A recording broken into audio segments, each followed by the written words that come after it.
ஓடி ஓடி ஓடி ஓடி உட்கலந்த ஜோதியை நாடி நாடி நாடி நாடி நாட்களும் கழிந்து போய் வாடி வாடி வாடி வாடி மாண்டு போன மாந்தர்கள் கோடி கோடி கோடி கோடி எண்ணிறந்த கோடியே.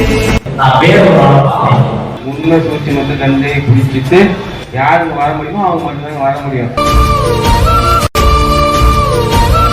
கலைஞருக்கு வருகிறோம்.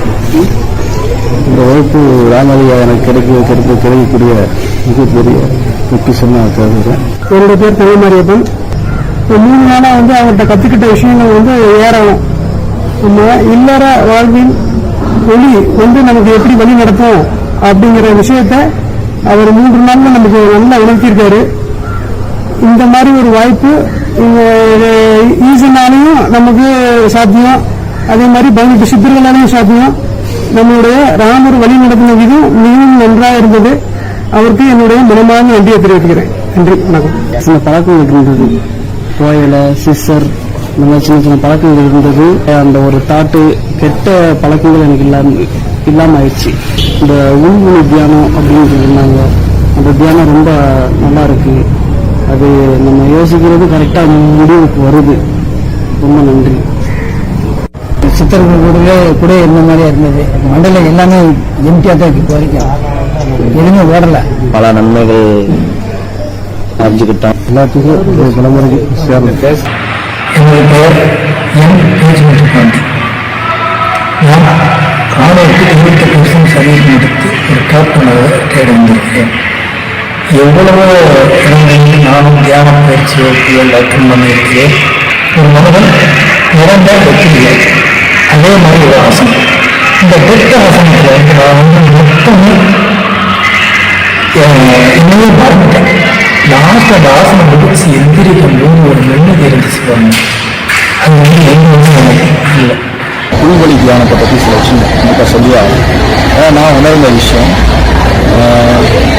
ஏன்னா மனசில் நிறைய குழப்பங்கள் இருந்துச்சு. அந்த குழப்பத்துக்கான ஒரு தெளிவு இந்த கிளாஸில் எனக்கு கிடைச்சது. நிறைய விஷயங்களை அங்கே நான் உணர ஆரம்பித்தேன். அந்த என்விரான்மெண்ட்டு சிறப்பாக இருந்தது. குருஜி அவர்களுடைய வழிநடத்தல் நல்லா சிறப்பாக இருந்தது. எனக்கு அதில் நிறையா எந்த சுச்சுவேஷன்லையும் அன்றைக்கி நடந்த விஷயங்கள் சில மாறுதல்களை எனக்கு விட்டுகிட்டே இருக்கு. நான் காலேஜ் படிச்சுட்டு இருக்கும்போது நிறைய கெட்ட பழக்கங்கள்லாம் இருந்துச்சு. அந்த கிளாஸுக்கு வந்த உடனே நிறைய மாற்றங்கள், கெட்ட பழக்கங்கள்லாம் விட்டேன். நிறைய ஒரு புத்துணர்ச்சி, உடம்பு பலவீனமாக இருந்துச்சு. அந்த கிளாஸ் அட்டன் பண்ணதுக்கப்புறம் உடம்பு ஒரு ஸ்ட்ராங்காக இருக்குன்னு ஃபீல் ஆச்சு. படிக்கிற 1 மணி நேரம்னா பல சிந்தனை வரோம். செல்ல நண்டலாமா, விளாட போகலாமா அப்படின்னு வரோம். அதுலேயே 1/2 மணி நேரம் மேலே போயிடும். உட்காந்து படிக்கவே முடியாது. 1 மணி நேரம்னா இப்போ 1 மணி நேரம் கரெக்டாக உட்காந்து படிக்க முடியுது. இதனாலும் இப்போ கரெக்டாக சீர்த்து தண்ணி கோயில அதிகமாக யூஸ் பண்ணிக்கிறேன். நானும் எவ்வளோ கண்ட்ரோல் பண்ணி பார்த்தேன். என்னால் கண்ட்ரோல் பண்ண முடியல. சரி, 14 வயசுலேருந்து அடிச்சுக்கிட்டு இருந்தேன். 14 வயசுலேருந்து அந்த நிப்பாட்டல் நினச்சிக்கிட்டு எனக்கு விவரம் தெரிஞ்ச வயசுலேருந்து நிப்பாட்டுறதுக்கான வழியே 21 வயசு நடக்குது. சரி சரி, நிப்பாட்டுறதுக்கு வழியே இல்லை. கெட்ட பழக்கத்தை மட்டும் நிப்பாட்டுறக்காண்டி அந்த கிளாஸ் இல்லை. எவ்வளோ பெரிய மாற்றம் நடந்துச்சு. கோபத்துலேருந்து எப்படி விடுறது கிளாஸ் அட்டன் பண்ணனால எனக்கு தீர்வு கிடச்சிச்சு. எனக்கு கிட்டத்தட்ட மது பழக்கம் ஒரு 16 வயசுலேருந்து இருக்குது. வயசு இப்போ எனக்கு 28 முடிய போகுது. 16 வயசுலேருந்து இருக்குது. டோட்டலாக அதுக்கு அடிமையாயிட்டேன். டெய்லி சரக்கு அடிக்கிற பழக்கம் இருந்துச்சு. டிபார்ட்மெண்ட்டில் நானும் எவ்வளோ கண்ட்ரோல் பண்ணி பார்த்தேன், முடியல. இந்த கிளாஸ் அதுலேருந்து இப்போ நான் சரக்கு அடிக்கிறது இல்லை. எந்த ஒரு கெட்ட பழக்கம் இல்லை. எல்லாத்தையும் அதுலேருந்து விடுவிட்டேன். போயில் 4 வருஷமாக போடுற பழக்கம் ஒன்று இருந்துச்சு. மது பிரியப்பட்டு ரொம்ப தடவை அடிப்பேன்.